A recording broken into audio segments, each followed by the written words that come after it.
Assalamu alaikum, hello and welcome to another lesson at Bhanga Virtual School.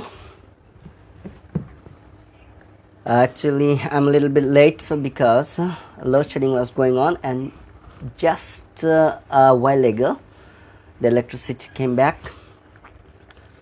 So my dear viewers and my dear mighty learners, I would like to request to all of you, please, if you can hear my sound clearly, you can comment it so that it can be helpful for me. So at the beginning of my class, I would like to introduce myself. Many of you already know that my name is Asadujaman Rani, and I'm an assistant teacher English at Brahmankanda ES Academy High School.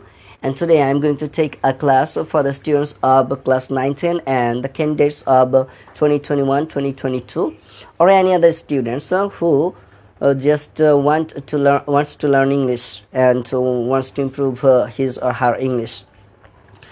Today's class is basically on the topic of completing sentences. আমি গত কয়েকটা class নিয়ে কথা বলছিলাম completing sentence নিয়ে। আসলে আমি কয়েকটি গঠন শেখাতে চেষ্টা করছি যে গঠনগুলো তোমাদের সব ক্লাসে লাগবে। These constructions or these structures will be helpful for all the classes, for the classes of 6, 7, 8, 9, 10, 11, 12 or any other students or any other classes. প্রিয় শিক্ষার্থী বন্ধুরা, যারা আমার ক্লাসটি দেখতে পাচ্ছ তারা জানো গত কয়েকটি দিন ধরে ইংরেজি দ্বিতীয় পত্রের ক্লাস নিচ্ছি এবং ব্যাকরণের একটি অত্যন্ত গুরুত্বপূর্ণ চ্যাপ্টার বাক্য সম্পন্নকরণ বা কমপ্লিটিং সেন্টেন্সের উপরে ক্লাস নিচ্ছি এবং প্রতিদিন অনেক বেশি না দিয়ে অল্প অল্প করে শেখাচ্ছি। সে আলোকে আজকে আমাদের ক্লাসটি, আজকের টপিকটি হচ্ছে কমপ্লিটিং সেন্টেন্সেস। আর আজকে I have selected 3 learning outcomes. That means after completing our today's class, students will be able to complete an incomplete sentence properly. This one is very important. That means the first objective of today's class, or the first learning outcome of today's class, is students will be able to complete an incomplete sentence properly. And the second one is that they will be able to make similar sentences. They will be able to make similar sentences. Okay. And the last one, actually not last, the third one, but one of the most important is that they will be able to get more fluent in speaking and writing. That means after completing our today's class, students will be more fluent if they practice according to the right method. So let's get started. তো প্রিয় শিক্ষার্থীবৃন্দ, আমরা চেষ্টা করছিলাম শেখাতে কিভাবে একটা বাক্য সম্পন্ন করতে হয় এবং কিভাবে একটি বাক্যের গঠন মনে রাখতে হয় এবং একটি বাক্য দিয়ে অনেকগুলো বাক্য তৈরি করতে হয়। আচ্ছা, আজকের ক্লাসের যে প্রথম সেন্টেন্সটা শেখাতে যাচ্ছি সেটা হচ্ছে একটা কাজ হওয়া মাত্রই যদি আরেকটা কাজ হয়। এমন অনেক কাজ আছে যে একটা হওয়া মাত্রই আরেকটা হয়। সেক্ষেত্রে আমরা সাধারণত একটা ফ্রেজ ব্যবহার করে থাকি। ফ্রেজটার নাম as soon as. As soon as.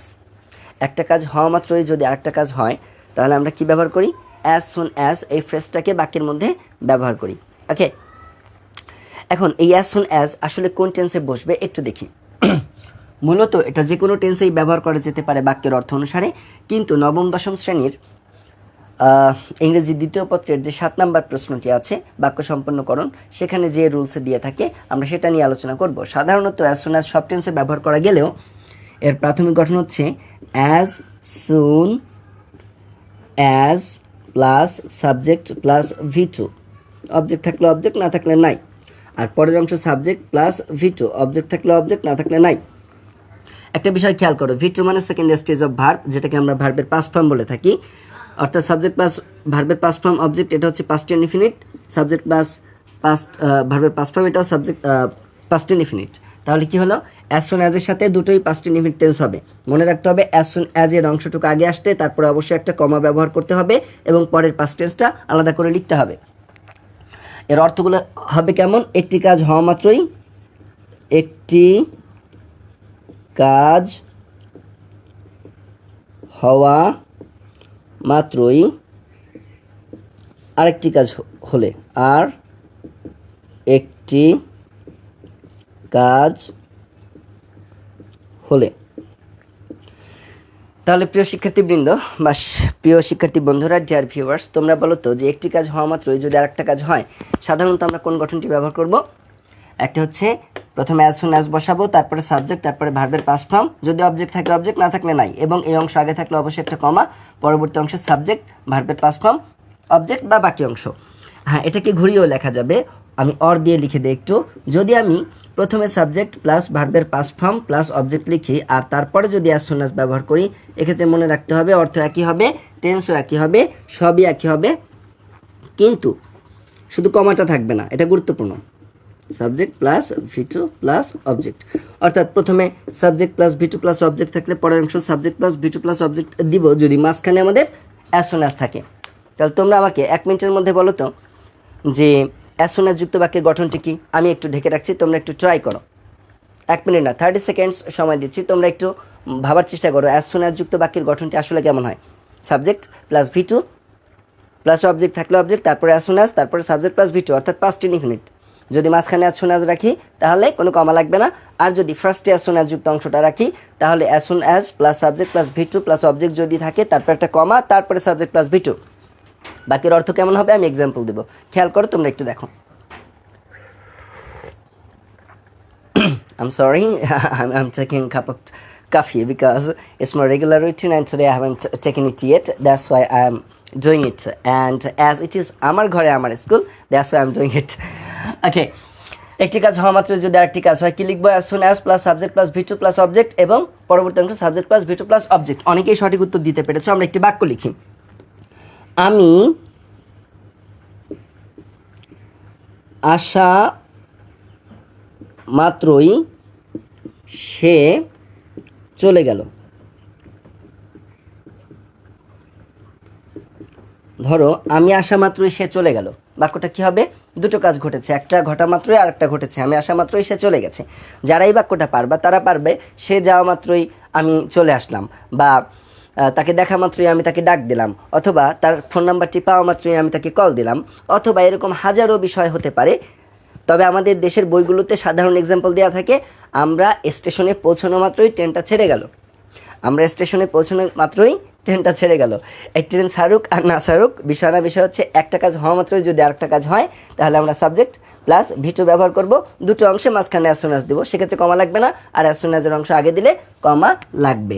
আমি আসা মাত্রই সে চলে গেল, কোন কাজটা ঘটছে দেখো, as soon as I came, একটা কমা, she, এটা ছোট হাতের হবে, she, যাওয়া ইংরেজি গো, পাস্ট ফর্ম হবে ওয়েন্ট, কিন্তু চলে যাওয়া ইংরেজি গো অ্যাওয়ে, তাহলে পাস্টে হবে went away, W-E-N-T, W-E-N-T, went away, A-W-A-Y. As soon as I came, she went away. As soon as I came, she went away. তোমরা একটু খেয়াল করো, as soon as I came, she went away. এখানে C যে দিতে হবে এমন কোনো কথা নেই, সে দ্বারা যদি মেয়েকে বোঝায় তাহলে সি হবে, তুমি যদি হি দাও কোনো সমস্যা নেই। As soon as I came he went away, আমি আসা মাত্রই সে চলে গেল। তাহলে তোমরা একটা বাক্য বলো তো, আমি খাওয়া মাত্রই সে খেয়ে ফেললো, ইংরেজি কী হবে? আমি খাওয়া মাত্রই সে খেয়ে ফেললো। Try your self.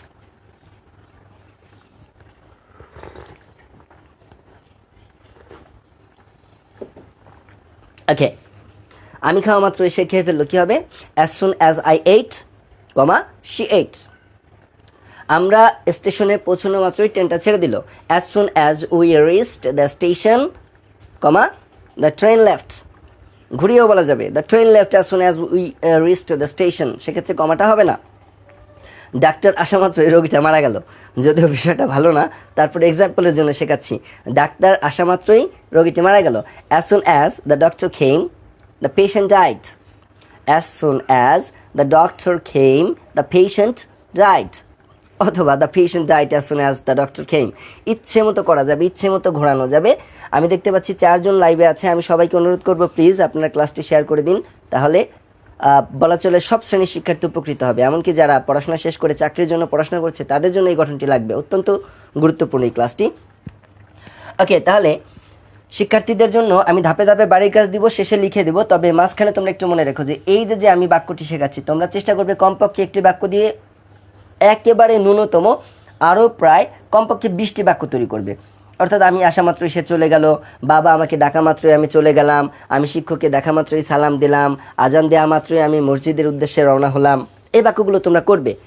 And try to improve your creativity, তোমার সৃজনশীলতা বাড়ানোর চেষ্টা করো। কেননা তুমি যতটা সৃজনশীল হবে, তোমার ইংরেজি না, তোমার সব কিছুর পড়া মানে সব সাবজেক্টের পড়াগুলোই ততটা তোমার জন্য ভালো হবে, ততটা ভালো প্রস্তুতি তুমি নিতে পারবে পরীক্ষার জন্য।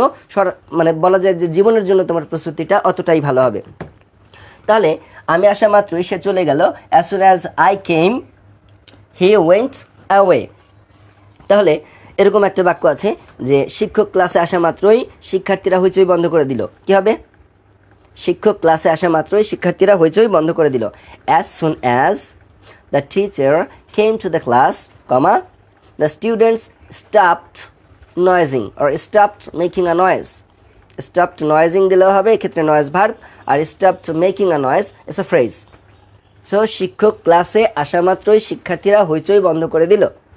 As soon as the teacher came to the class or classroom, comma, the students stopped making a noise.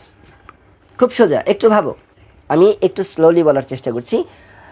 Actually, sometimes it seems to me that if I speak a little bit slower, my students will understand more, and understandability is one of the most important matters. আমি পেছনের ক্লাসগুলোতে বলেছি যে আন্ডারস্ট্যান্ডেবিলিটি অত্যন্ত গুরুত্বপূর্ণ, কারণ এই ক্লাসগুলো আমরা সম্পূর্ণ ইংরেজিতে কন্ডাক্ট করতে পারি। I can conduct the full class in English, but if I do that most of the students will not understand. But আমরা যেহেতু তৃণমূল পর্যায়ে থাকি, আমরা যেহেতু শিক্ষার্থীদের সাথে মিশি, আমরা অনেকটা এই বিষয়টা আমরা অনেকটা অভিজ্ঞতার সম্মুখীন হয়ে যাই। আমি ফুল ক্লাসটা ইংরেজিতে নিলে আমার শিক্ষার্থীদের অনেকেই বুঝতে পারবে না, যেখানে বোধগম্যতাটা অন্যতম শর্ত শিক্ষার। Okay, so let's get to the next point. আগে এটা একটু রিভিশন দাও। অ্যাজ সুন অ্যাজ যুক্ত বাক্যের গঠনে কী হবে একটু ভাবো, এবং তোমরা এই ধরনের কমপক্ষে 20টি বাক্য নিজেরা করবে, এবং নিজেরা করে বাসায় যারা তোমাদের সিনিয়র আছে অথবা পরিচিত টিচার্স আছে তাদেরকে থেকে দেখিয়ে নিবে যে এই বাক্যগুলো তোমাদের হলো কিনা, এবং এগুলো বাস্তব জীবনে প্রয়োগ করার চেষ্টা করবে, যেটা সবচেয়ে কার্যকরী। কারণ আমাদের দেশে আমরা কি দেখি, most of the students after completing there education life studying English as a compulsory subject since class 1 till honors or masters, most of the students can't use this language, this world-class glorious language in their practical life, and that's the reason I always inspire students to practice in their practical life. Perhaps in practicing they will make mistake. Trust me, mistakes are a part of learning. বিশ্বাস করো আমায়, ভুল করা শিক্ষারই একটা অংশ। যদি তোমরা ভুল করো তাহলেই তোমরা শিখতে পারবে। So try yourself. এই ধরনের বাক্য বানাবে। আমরা এই টাইপেরই আরেকটা বাক্য শিখবো, কিন্তু এতক্ষণ যে বাক্যটা নিয়ে কথা বললাম সেই বাক্যটা ছিল হ্যাবোদক। আমি মাত্র সে চলে গেল, আমরা স্টেশনে পৌঁছানো মাত্রই ট্রেনটা ছেড়ে দিল, আজান দেওয়া মাত্রই সে মসজিদে নামাজের জন্য রওনা হয়ে গেল। এই ধরনের বাক্যগুলো হ্যাবোদক। কিন্তু যদি আমরা নাবোদক করতে চাই সেক্ষেত্রে কি করতে হবে? আমরা আরেকটা গঠন শেখাবো।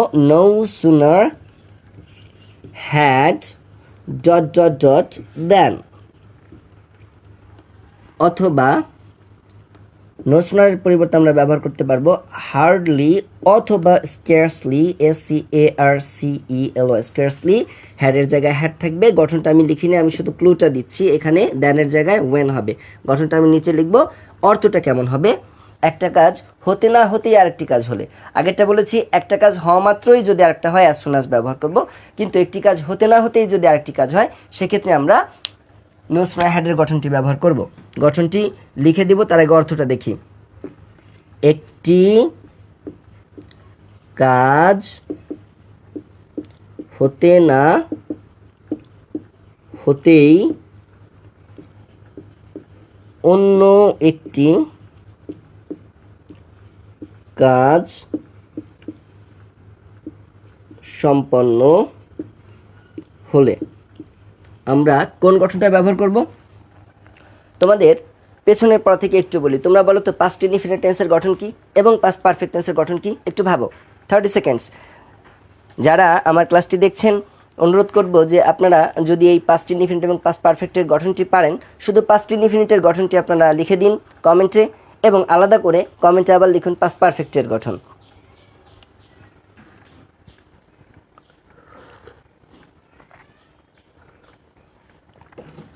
সো আশা করি অনেকেই পারছেন।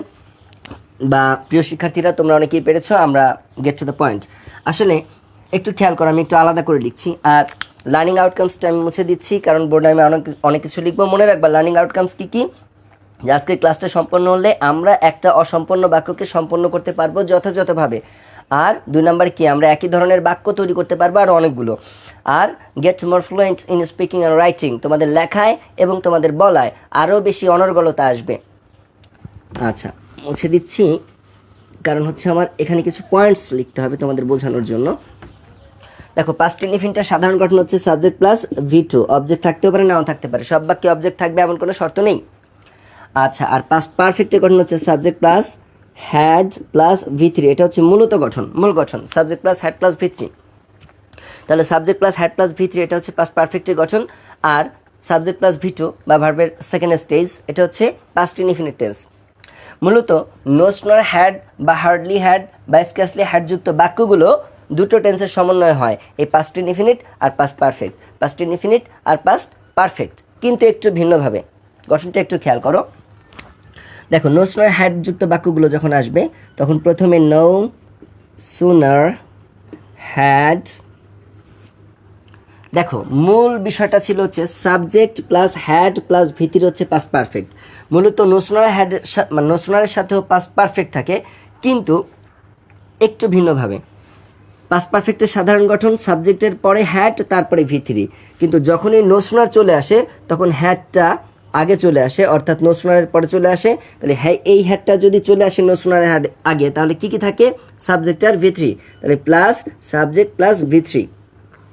এমনিতে সরাসরি সাবজেক্টের পরে V3 বা সাবজেক্টের পরে থার্ড স্টেজে কোনো টেন্সের গঠন নেই, কিন্তু নো সুনারের পরে হ্যাডটা চলে আসে আগে, এজন্য হ্যাড ছাড়া বাকি অংশ থাকে হলো সাবজেক্ট প্লাস V3। এমনিতে পাস্ট পারফেক্ট গঠন হচ্ছে সাবজেক্ট হ্যাড তারপরে V3, প্রথমে সাবজেক্ট তারপরে হ্যাড তারপরে V3, কিন্তু নো সুনার যুক্ত বাক্যে হ্যাডটা প্রথমে চলে আসে, তারপরে সাবজেক্ট তারপরে V3 থাকে, তারপর অবজেক্ট থাকলে অবজেক্ট, না থাকলে একটা দেন, THAN দেন, এবং পরের অংশে মনে রাখবা সবসময় পাস্ট ইনডিফিনিট। পাস্ট ইনডিফিনিটের গঠন কি, সাবজেক্ট প্লাস V2, আর যদি অবজেক্ট থাকে object.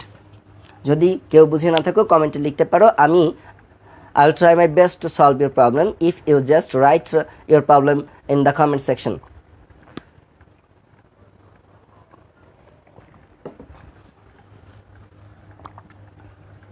No sooner had plus subject plus V3 plus object যদি থাকে, তারপরে দেন, তারপর subject plus V2 plus object. আর মনে রাখবে নো সুনার হ্যাড যুক্ত বাক্যে কোনো কমা নেই। অ্যাজ সুন অ্যাজ যুক্ত বাক্যে অ্যাজ সুন অ্যাজের অংশ আগে থাকলে অবশ্যই একটা কমা হয়, আর নো সুনার হ্যাড যুক্ত বাক্যে কোনো কমা নেই। আচ্ছা, তাহলে আমরা আরেকটা বিষয় দেখব। আমি একটু চেষ্টা করছিলাম এই ক্লাসটা শেয়ার করে দিতে। আমি অনুরোধ করছি সবাইকে, প্লিজ আপনারা ক্লাসটা শেয়ার করে দিন, এটা অত্যন্ত ফলপ্রসূ হবে অনেক শিক্ষার্থীদের জন্য। যদিও মাত্র 2-3টি গঠন, কিন্তু এই গঠনগুলো খুবই মানে অত্যন্ত ফলপ্রসূ হবে শিক্ষার্থীদের জন্য। তাহলে আমরা এখানে কি দেখতে পাচ্ছি, no sooner had plus subject plus V3 plus object then plus subject plus V2 plus object, অর্থাৎ পাস্ট ইনডিফিনিট পাস্ট পারফেক্ট আগে পরে পাস্ট ইনডিফিনিট, কিন্তু পাস্ট পারফেক্টে একটু ঘোরানো, subject plus had plus V3 পরিবর্তে had plus subject plus V3। আচ্ছা, আর no সুনারের পরিবর্তে যদি আমরা SCARCELY স্কার্সলি বা SARDLY হার্ডলি ব্যবহার করি, সেক্ষেত্রে হ্যাডের জায়গায় হ্যাডই হবে, সাবজেক্টের জায়গায় সাবজেক্টই হবে, V3 এর জায়গায় V3 হবে, অবজেক্টের জায়গায় অবজেক্ট হবে, শুধু ওই দেনের জায়গা হবে ওয়েন, WHEN ওয়েন, তারপরে আবার সাবজেক্ট প্লাস V2, আর যদি অবজেক্ট থাকে প্লাস অবজেক্ট। তাহলে মনে রাখতে হবে কি, নো সুনার হ্যাড যুক্ত বাক্যে বা হার্ডলি হ্যাড যুক্ত বাক্যেও দুটো টেন্স থাকে, একটা হচ্ছে পাস্ট ইনডিফিনিট আর একটা হচ্ছে পাস্ট পারফেক্ট। তবে পাস্ট পারফেক্টে একটু ঘুরিয়ে থাকে। পাস্ট পারফেক্টের সাধারণ গঠন হচ্ছে সাবজেক্টের পরে হ্যাড, কিন্তু নো সুনার আসলে পারা তারপরে হ্যাড এবং তারপরে সাবজেক্ট তারপরে V3। ওকে, সো এই বাক্যগুলো কেমন হবে মনে আছে, আমরা অ্যাজ সুন অ্যাজের বাক্যের কি গঠন দিয়ে একটা উদাহরণ দিয়েছিলাম। উদাহরণটা ছিল হচ্ছে যে সে আসা মাত্রই আমি চলে গেলাম, বা আমি আসা মাত্রই সে চলে গেল। তাহলে আমি আসা মাত্রই সে চলে গেল, অথবা সে আসা মাত্রই আমি চলে গেলাম, এই যে বাক্যটা, এই বাক্যটা হ্যাঁ বোধকে। কিন্তু যদি এভাবে বলতাম যে আমি আসতে না আসতেই সে চলে গেল, পুলিশ চোরটিকে দেখতে না দেখতেই চোরটি পালিয়ে গেল, কথা কি বোঝা যাচ্ছে? বাক্যটি না বোধক, কিন্তু এখানেও দুটো কাজ পরপর সম্পন্ন হচ্ছে, একটু খেয়াল করো। আমি বললাম আমি আসা আচ্ছা আসা না, আসতে না আসতেই, আসতে না আসতেই সে চলে গেল। যারা ট্রান্সফরমেশন অফ সেন্টেন্সের ক্লাস করেছো তারা যেন অ্যাজ সুন অ্যাজ যুক্ত অ্যাফার্মেটিভ সেন্টেন্সকে নেগেটিভ করতে হলে পারা নো সুন আর হ্যাড যুক্ত বাক্য ব্যবহার করতে হয়। তবে নো সুন আর হ্যাডের গঠনটা ভিন্ন, অ্যাজ সুন অ্যাজের গঠনটা ভিন্ন, অর্থটা প্রায় সেম, কিন্তু একটা হ্যাঁ বোধকে একটা না বোধকে। অ্যাজ সুন অ্যাজটা হচ্ছে হ্যাঁ বোধকে আর নো সুন আর হ্যাডটা হচ্ছে না বোধকে। তো আমি যেখানে এটা যা বোঝাতে চাচ্ছি সেটা হচ্ছে কি, যে যদি এভাবে লিখতাম আমি আসা মাত্রই সে চলে গেল, সেটা আমরা এক্সাম্পল দিয়েছি একটু আগে, খেয়াল আছে সবার, মনে আছে? বলো তো কি? অ্যাজ সুন অ্যাজ যুক্ত বাক্যের ক্ষেত্রে কি উদাহরণ দিয়েছিলাম? আমি আসা মাত্রই সে চলে গেল, as soon as I came he went away. আর এখন হবে আমি আসতে না আসতেই, আসা ইংরেজি কি? দেখো আমি দিব, কিন্তু আমরা গঠনটা খেয়াল করি, নো সুনার হ্যাড, তারপরে সাবজেক্টকে আমি, আসা ইংরেজি কি? কাম। কামের তিনটা রূপ কি কি? কাম, কেম, কাম। কাম, কেম, কাম। V1 হচ্ছে কাম, V2 হচ্ছে কেম, আর V3 হচ্ছে কাম। তাহলে no sooner had I come, কোনো অবজেক্ট নেই, আমরা অবজেক্ট রাখবো না, চলে আসবে একটা দেন, THAN দেন, তারপরে সাবজেক্ট হচ্ছে সে, হি, চলে যাওয়া ইংরেজি গো অ্যাওয়ে, এটার পাস্ট টেন্স হচ্ছে ওয়েন্ট অ্যাওয়ে। তাহলে আমি আসতে না আসতেই সে চলে গেল, no sooner had I came then he went away. ঠিক একইভাবে বিভিন্ন বইয়ে এক্সাম্পল দেওয়া আছে, আমরা স্টেশনে পৌঁছতে না পৌঁছতেই ট্রেনটা ছেড়ে দিল, আমরা স্টেশনে পৌঁছতে না পৌঁছতেই ট্রেনটা ছেড়ে দিল। তাহলে no sooner had we reached the station then the train left. আর যদি হ্যাবোধকে করি, as soon as we reached the station comma the train left. বোঝা যাচ্ছে? প্রিয় শিক্ষার্থীবৃন্দ, my time is about to finish because of the load shedding. I couldn't start on time. I took 5 minutes or 7 minutes to start the setup, and that's why our today's class is not a very large one, or the duration of today's class is not very high, or very it's not a lengthy class. আর গঠন আমরা মাত্র দুটো গঠন শিখিয়েছি, তোমরা যদি দুটো গঠন থেকে আরও প্রচুর পরিমাণে বাক্য তৈরি করতে পারো তাহলে এই ক্লাসটা সার্থক হবে। একটু খেয়াল করো, আমি আসতে না আসতেই সে চলে গেল, no sooner had I come then he went away. তাহলে আমি খেতে না খেতেই সে খেয়ে ফেললো, কি বলা যাবে? No sooner had I eaten eaten, no sooner had I eaten then he ate. খাওয়া ইংরেজি ইট, কিন্তু খাওয়া মানে খেয়ে ফেলা ইংরেজি ইট আপ, সেক্ষেত্রে হয়তো হি এইট আপ। আচ্ছা, আর যদি এখানে নো সুনার হ্যাড ব্যবহার না করে হার্ডলি অথবা স্কেয়ার্সলি ব্যবহার করতাম, তাহলে হ্যাডের জায়গায় হ্যাড থাকতো, আয়ের জায়গায় আই থাকতো, কামের জায়গায় কাম থাকবে, দেনের জায়গা শুধুমাত্র ওয়েন হবে, ওয়েন হি ওয়েন্ট অ্যাওয়ে। অর্থাৎ খেয়াল করো, আমি আসতে না আসতেই সে চলে গেল, no sooner had I come then he went away, or hardly had I come when he went away, or scarcely had I come when he went away. যদিও স্কার্সলি হ্যাডের ক্ষেত্রে ওয়েনের পরিবর্তে বিফোর ব্যবহার করা যায়, আমরা বিফোরের ক্লাসটা আলাদা করে নিব, বিকজ অনেক বেশি একসাথে হবে না। আমরা চাই ছোট ছোট করে অল্প অল্প করে শিখতে, যাতে আমাদের শিক্ষাটা স্থায়ী হয়, এটা শিক্ষা হয়, প্রকৃত শিক্ষা অর্জন হয়। শুধু মুখস্থ করে পরে ভুলে গেলে কোনো কাজে লাগবে না, বাস্তব জীবনে প্রয়োগ করতে হবে। সো প্রিয় শিক্ষার্থীবৃন্দ, আমি একটা প্রশ্ন করছি, দেখো যে সেই বাক্যটা, যে শিক্ষক ক্লাসে প্রবেশ করা মাত্রই শিক্ষার্থীরা হইচই বন্ধ করে দিল, as soon as the teacher entered the classroom or came to the classroom, the students stopped making a noise. সেই বাক্যটাকে যদি আমরা এই গঠনে সাজাই তাহলে কি হয়? শিক্ষক ক্লাসে প্রবেশ করতে না করতেই শিক্ষার্থীরা হইচই বন্ধ করে দিল, তাহলে কি হবে? No sooner had the teacher, কি হবে? কাম, যেহেতু কামই হবে, তাহলে no sooner had the teacher come to the class then the students stopped noising. কথা কি বোঝা যাচ্ছে? অথবা স্টপড মেকিং আ নয়েজ ফ্রেজটাই বেশি ব্যবহৃত হয়, তবে নয়েজকে ভার বিষয়ে ব্যবহার করা যেতে পারে, কোনো সমস্যা নেই। অলরাইট, তাহলে my dear friends, my dear mighty learners and the viewers, I would like to request to all of you, please share the video, and if you have any question about these rules about using these sentences, then just ask me or just inform me in the comment section, and try your best to practice it in your practical life. This will help you to be more fluent, to be more spontaneous, because spontaneity is very important in our practical life. আমরা যদি কথা বলতে গিয়ে বেঁধে যাই, আমরা যদি কথা বলতে না পারি ভালোভাবে, তাহলে সেটা আমাদের প্র্যাকটিক্যাল লাইফের জন্য খুব ভালো কিছু নয়। আর ইংরেজি ভাষাটা শেখার ক্ষেত্রে অবশ্যই প্রচুর পরিমাণে প্র্যাকটিস দরকার। আমি যদিও দুটো গঠন শিখিয়েছি, কিন্তু বাড়ির কাজটা খেয়াল করো। বাড়ির কাজ হচ্ছে হোম টাস্কস বা হোম ওয়ার্ক। এটা হচ্ছে প্রথমে make at least 20 similar sentences with each, যেহেতু দুটো গঠন দিয়েছি তাই ইচ লিখলাম, ইচ রুল, প্রতিটি রুল দিয়ে কমপক্ষে 20টি করে একই ধরনের বাক্য তৈরি করো, ভার্ব চেঞ্জ করে, সাবজেক্ট চেঞ্জ করে। আর 2 নম্বর বাড়ির কাজ হচ্ছে practice until you get your desired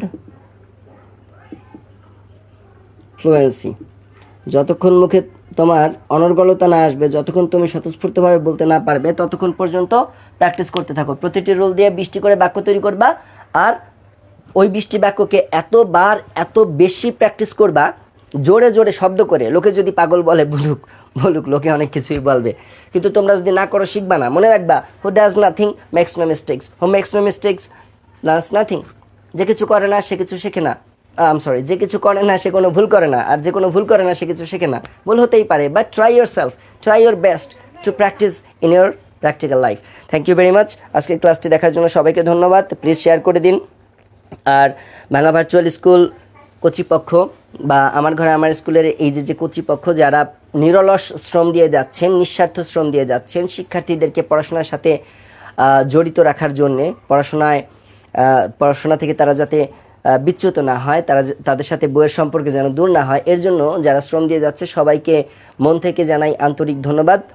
এবং এই সুন্দর প্ল্যাটফর্মটি গড়ে তোলার জন্য সবাইকে অসংখ্য ধন্যবাদ। সবার সহযোগিতা একান্তই কাম্য। আপনারা ভিডিওগুলো শেয়ার করুন, একে অন্যকে বলুন, অন্যান্য শিক্ষার্থীদেরকে জানান যে তোমাদের স্কুল বন্ধ কিন্তু অনলাইনে ক্লাস চলছে, ক্লাসগুলো করো। আমার ক্লাস ভালো না লাগলে যে স্যারের ক্লাস ভালো লাগে সেটা করো, নিয়মিত পড়ো, বইয়ের সাথে সম্পর্ক রাখো, কারণ সময় যদি একবার চলে যায় তাহলে আর সময় ফিরে আসবে না। Thank you very much. আমি আবার ক্লাস নিতে আসবো। আনটিল দেন, আল্লাহ হাফিজ, বেস্ট অফ লাক।